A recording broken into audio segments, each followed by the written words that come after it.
ख़बर ॾियूं। भारतीय प्रॉक्सीज़ तरफ़ां एटमी प्रोग्राम रोकण जी साज़िश कंदे PIA 544 खे हाईजैक कयो। भारत डिघे अरसे खां पाकिस्तान में दहशतगर्दी खे हवा ॾियण में प्रॉक्सीज़ इस्तेमाल करे रहियो आहे।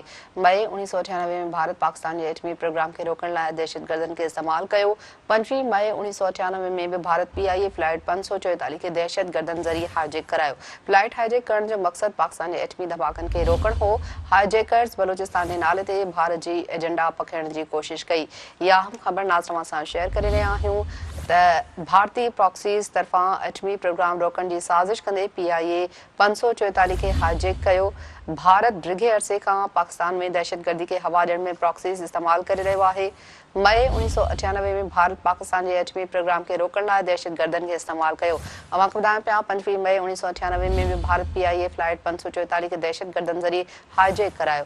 फ्लाइट हाईजैक करण जो मक़सदु पाकिस्तान जे एटमी धमाकनि खे रोकणु हो। हाईजैकर्स बलूचिस्तान जे नाले ते भारत जी एजेंडा पखिड़ण जी कोशिश कई।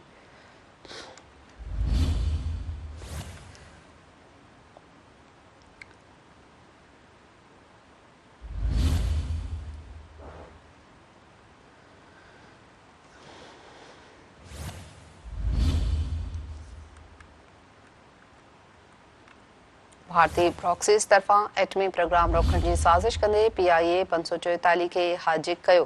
भारत डिघे अरसे खां पाकिस्तान में दहशतगर्दी खे हवा ॾियण में प्रॉक्सीज़ इस्तेमाल करे रहियो आहे।